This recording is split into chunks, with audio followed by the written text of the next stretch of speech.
Jane, it's your turn. Epigenética. Un aplauso, por favor. Go ahead. Thank you for having me. It's such an honor to be here, and particularly to be in the company of so many other exciting scholars and speakers.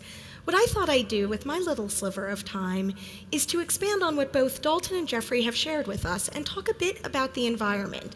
And specifically, I want to talk about the social connections and significant life events and experiences which form it. But before I delve into that, what I would like to do is start with a story.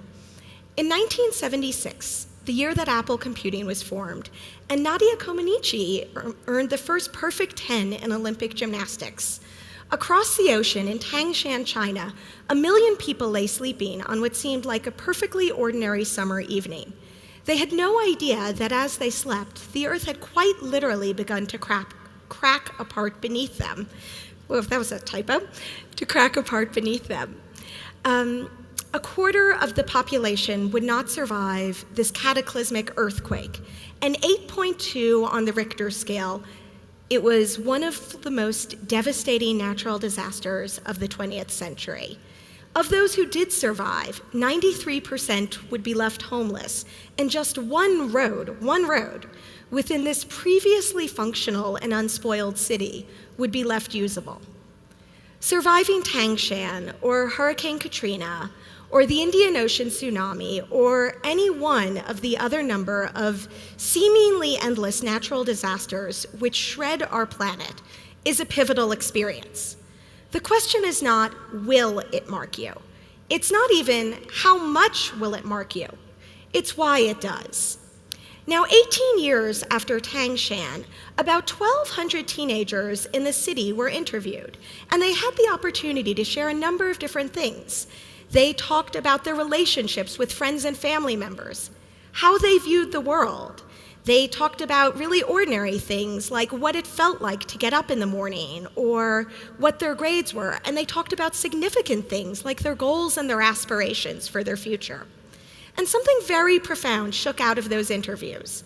It turned out that for some of these children, and this will be reminiscent of what Dalton shared with us, the earthquake mattered quite a lot, even if they weren't yet born. So half of the teenagers in Tangshan were actually in utero during the earthquake. And compared to teenagers who were just 1 year apart in age, who were otherwise so similar to them, those who were in utero and had experienced the earthquake from only within their mother's wombs had profound difficulties growing up, and particularly as they navigated this transition from adolescence into early adulthood. They had significantly higher rates of depression. They expressed thoughts of suicide. They felt very hopeless about their futures, and they felt helpless when they were offered new strains and challenges in life. Now, to be clear, all of the teens in Tangshan had grown up in the aftermath of the quake. All of them had grown up in a world which was marked by loss and reconstruction. They'd all been nurtured by the residents of a grieving city. But those who were in utero seem to have suffered the most. Now, these findings about the teenagers in Tangshan mesh very closely with what we know of other studies of prenatal stress. We know that children who are in utero, whose fathers die while they are still in utero, grow up to have significantly increased rates of depression compared to children whose fathers pass away during their first year of life. We know that those who were in utero during the 1940 German invasion of the Netherlands grew up to have disproportionately high rates of schizophrenia and other psychological disorders. And that means we get the opportunity to learn. We can learn from Tangshan and Haiti and Japan and Hurricane Katrina and even 9/11 in the US, all of the places where the tragic and the unexpected have occurred. We learn what I think is a fairly simple but also fairly staggering truth, which is that the environment we encounter before birth will resonate with us through the rest of our lives. It does this because it's the very first environment we encounter, and it becomes a blueprint for the way we respond to future strains and challenges. Now, the counterpart to the environment, as Jeffrey shared with us, is of course genetics. And one of the things that we've begun to figure out is that it's never an either-or situation. It's never just nature or just nurture. And that's because it's actually the environment which determines how much of our genes for any given trait will be expressed. This is what's known as gene by environment interaction, sometimes called G by E. And we see examples of it all the time. It's all throughout our world. We see that boys who are exposed to physical abuse, violence, and aggression early in life are more likely to grow up to become physically abusive, violent, and aggressive adults if they have a particular variant of a gene known as MAOA, which is responsible for emotion regulation. But if they don't have that gene, even if they're exposed to the violence, we don't see the same outcomes. And conversely, I haven't been genotyped. I don't know what my MAOA variant looks like. But people who might have this risky variant, even if they're exposed to violence and abuse, aren't necessarily, even if they're not, people who have this risky variant, if they're not exposed to violence and abuse, aren't necessarily going to follow that trajectory. It's the environmental circumstances which determine it. We know that genes also play a larger role in our tendencies towards addiction and alcoholism and substance abuse when people grow up in urban rather than rural environments.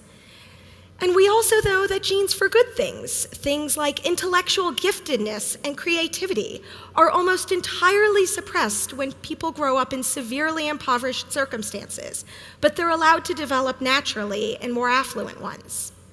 What this means is that the environment has a lot of power.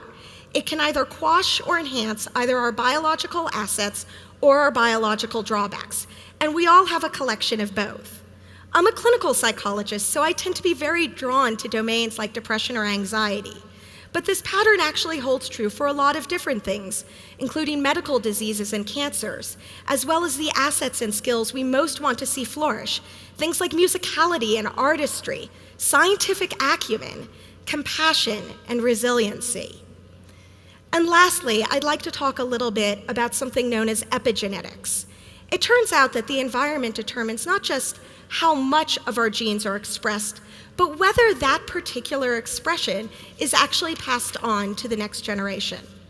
So as our DNA replicates, it sometimes attracts little extra molecules of hydrogen and oxygen that just sort of slap themselves onto your DNA at various points in the genetic code. These molecules are known as methyl groups, and they actually have the potential to determine whether a given gene is active or inactive. Is a given gene going to be on or off in our lifetime? I tend to think of them as sort of like padlocks. They hang out on our DNA. They never change the genetic code itself. The genetic code will be passed on to our children.